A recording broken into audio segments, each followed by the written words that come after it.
Hey everyone, SweetJohnnyCage here, back with another guide for The Legend of Zelda Tears of the Kingdom. This time I'm going to show you how to complete the shrine quest, the Tabantha Sky Crystal, and create the Ganos Shrine, which is a Roarer's Blessing style shrine.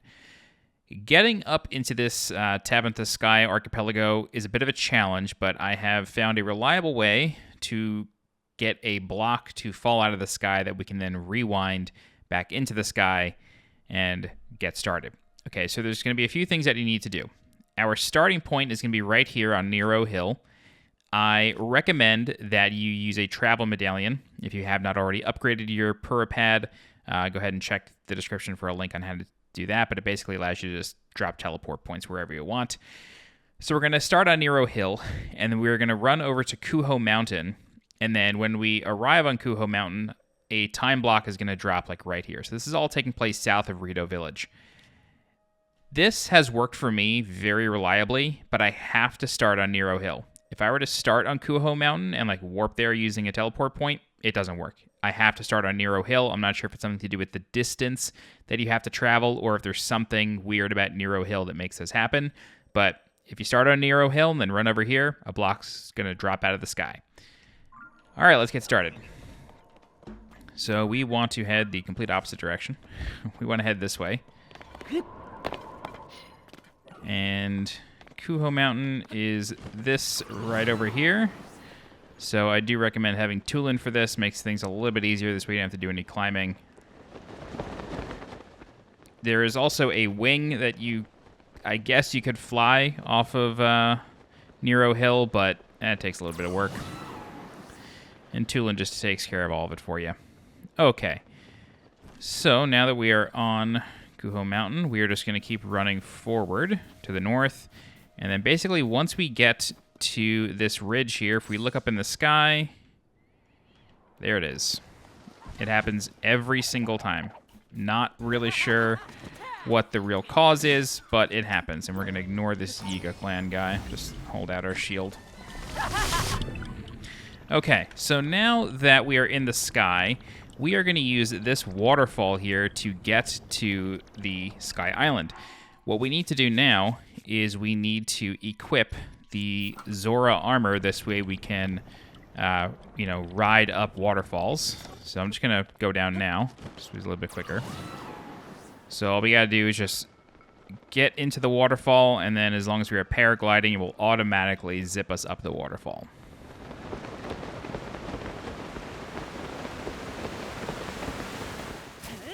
Okay.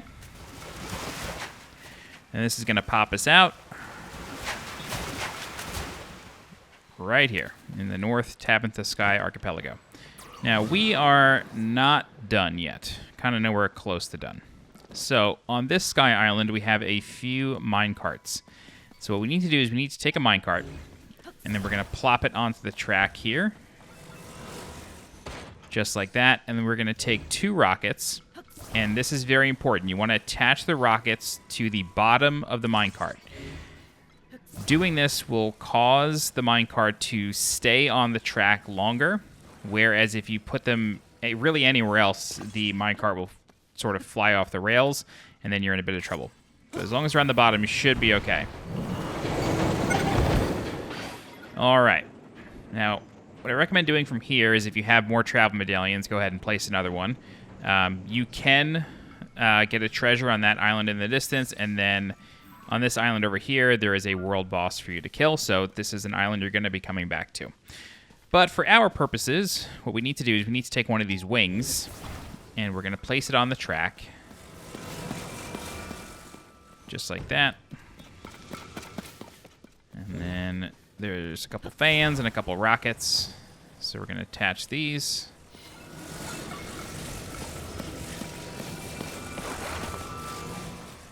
Okay.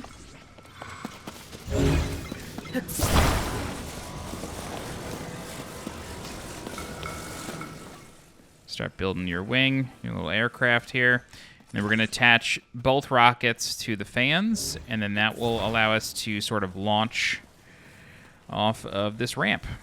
So you don't need to pitch these at any sort of angle, just straight on is fine.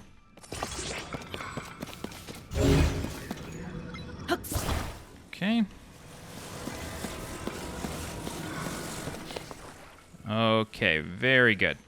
So once you're ready, you want to hop on, and then our goal is this sky island right here. The one that has the Flux construct world boss on, because we're going to kill that, and the crystal will be attached to it, and then we can bring it up to this island and create the shrine.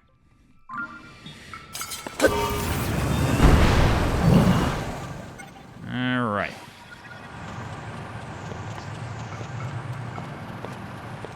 So we are going to pitch this up here, and then we're going to have to land on this island right here, and then build ourselves another vehicle to reach the construct. Now, in case you're wondering, hey John, how do you have so many battery charges? Well, I farmed quite a lot of zonite down in the depths, traded that in for crystals, and then traded those crystals in for battery charges. Okay, so on this island, it may seem like, oh man, how are we going to reach that? I got no vehicles here. You have these springs, and these springs are quite powerful if you align them properly. So we are going to take one spring, place it level on the ground. Very important that it's level. And then we're going to take this second spring, and we need the glue to basically cover the whole thing. So you see here how it like glues. Nope, that did not work. This is a bit of a frustrating mechanic here. So we need the glue to completely cover the middle of this spring box. Okay. Good. Nope. God, come on. There we go. So you saw there, like, the glue completely covered the square. It's a little finicky, but that's what you need. All right, now that we're on this spring, what we got to do is we have to attack it. So we are going to jump and then just press Y. That's going to take out our weapon and blast us off into space. And then once you get the sense that Link is about to start falling, you want to take out your paraglider and head over to this island. Now, this is a Flux Construct boss. If you've never fought one of these before, they are actually easy. I'm not exaggerating, but the Ultra Hand destroys these bosses. And that is literally the whole way we're going to fight it. We're just going to Ultra Hand out this conspicuous-looking green cube. That is the core, or it houses the core, I should say. And then with that, we are going to just keep whacking it. So you can land on top of it. Unfortunately, it boots us off. That's okay. All right, and then you just want to keep an eye on the cube. All right, so it's going over to its shoulder now. I thought I grabbed it. It's okay. You just want to target it with the Ultra Hand, and then even if the cube moves, you still get credit for it.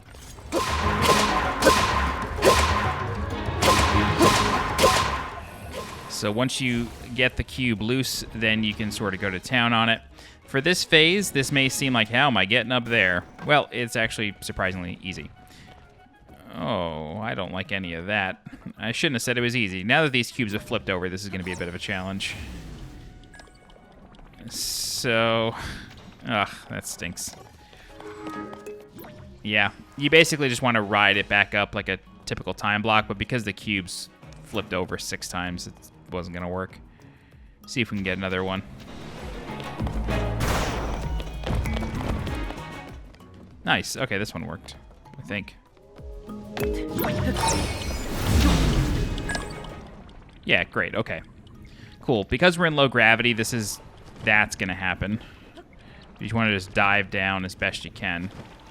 The cubes will keep changing places, but it's okay. Just trying to see what weapons I have. This should make it go a little bit faster. Alright, so it's going to break apart, but don't worry, because this is actually like another execution phase here, so you don't have to worry about it too much.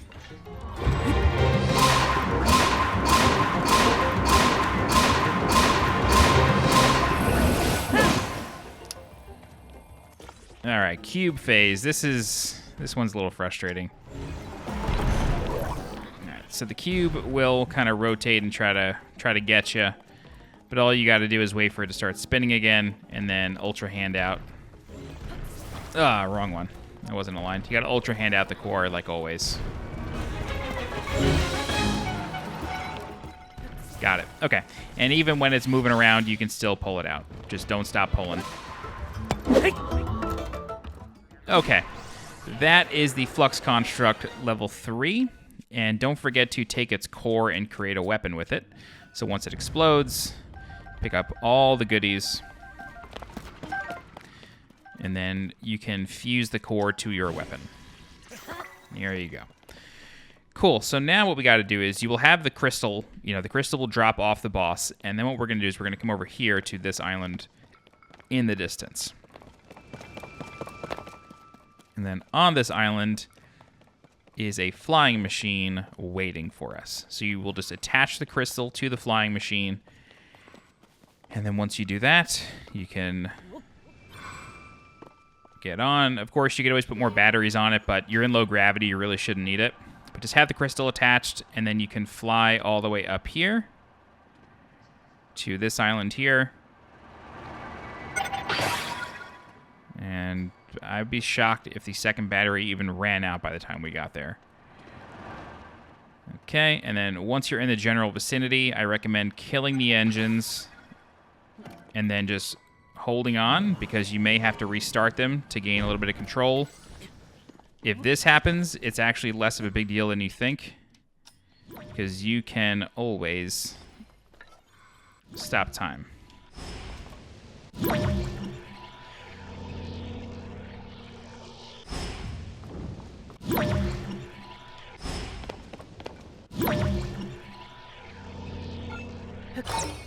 Imagine that. Recall really does not have a limit in terms of distance. So you can always just wait for it to come back up, ultra hand it, that stops the clock, and then you have it back on the platform. Go ahead and yank the crystal off, and then you want to bring it back here to create the shrine. And again, this is a Roru's Blessing style shrine, so the challenge is creating the shrine. There's nothing left to do except get your reward and your Light of Blessing. And that's it. All right, if you have any questions, please feel free to leave a comment. I'll do my best to help you out. If you're looking for more guides for The Legend of Zelda Tears of the Kingdom, please subscribe to the channel so you get alerted when new guides go live. If you're interested in supporting the channel monetarily, you can do so by becoming a channel member by clicking the join button below this video. You can also leave a super thanks by clicking the heart icon below this video. Don't forget to follow me on Twitter and join my Discord. The links for those are in the description below. As always, I'm SweetJohnnyCage. Thank you so much for watching, and I'll see you next time. Bye-bye.